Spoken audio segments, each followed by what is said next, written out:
Hey, it's Alyssa, Diary Met Sports Gal with Dolphins Dish. The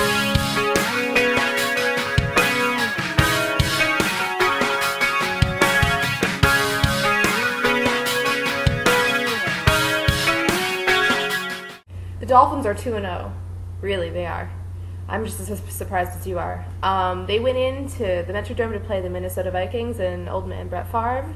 Everyone expected them to get blown out, for Favre to run all over them after the Vikings, lost to the Saints in the Week 1 by 9 points. Everyone expected Favre to dominate. The ESPN actually closed in on a shot of Favre walking into the stadium, and he seemed to be limping. I think my grandfather walks better than that, and he is 60, almost 70 years old. So basically, Favre looked like a 40-year-old quarterback that was playing like a 40-year-old quarterback. He got destroyed by Miami's defense, who has been their saving grace the entire first two games.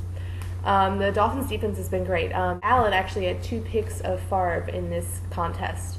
And Cameron Wake forced a fumble in the end zone, and Cohen Misi fell on it for his first career, fumble recovery and touchdown. So basically, the Miami defense matched the Miami offense in scoring. But the defense was incredible. They've been dominant in these first 2 games. No one thought they would beat Minnesota, and they did. And that right there is, reason enough for Miami to celebrate. They have a big game coming up against the Jets next week, but we're going to save that for later. And give some concerns about the Miami offense. Chad Henne he's a good quarterback. It's just they need to take the training wheels off of Henne and let him throw downfield. Last week, Henne had one downfield pass, and it was underthrown to Brandon Marshall. And that was the only attempt they had all day that he threw downfield. I don't know if it's the Dolphins that are, because the defense kept them in it against Buffalo. I don't know if it was Miami, who didn't want to risk it, or who they didn't have as much confidence in him. And if that's the case, then he shouldn't be the starter if they do not have confidence in him that he can get the ball downfield and he can score for them.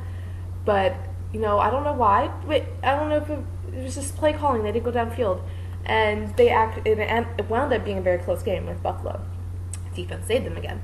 But my concerns with the offense, they're going to need to score a lot more than, they scored 14 points against Buffalo and 7 against Minnesota. They're going to have to score a hell of a lot more than that if they're going to keep winning games. You have Brandon Marshall. You went out in the offseason and got Brandon Marshall for a reason. You need to utilize him. He is a go up and get him kind of guy. You've seen what he's been able to do with Jay Cutler and Kyle Orton. Those are 2 quite different quarterbacks, and I think Chad Henne is also is very different from both of them. But Brandon Marshall's the kind of guy, he's the kind of receiver that, doesn't matter. Just throw him the ball, he'll go and get it. Simple as that. So they really need to utilize him. And the run game was, pretty solid against Buffalo, but there was some fumble. There was a fumble by Ricky Williams that basically gave up, scoring drive. But the run game, they need to improve on that. But the run game isn't the concern of the offense. It's the passing game. When you have your quarterback, you need to be able to be confident in your quarterback to go and win a game for you.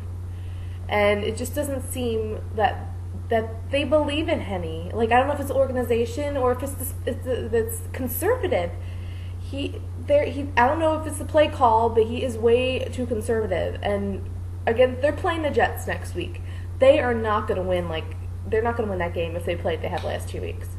The defense, defense could keep it in it for a while, but if that offense can't score, they're not going to win that football game.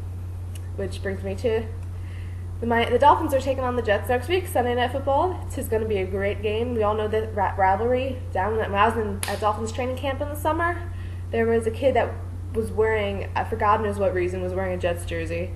It's like this 11-year-old, 12-year-old kid. He's wearing Jets jersey. He's walking by, and in the stands, they just start booing and yelling profanities. And I was just like, holy crap, man, this is like a Packer.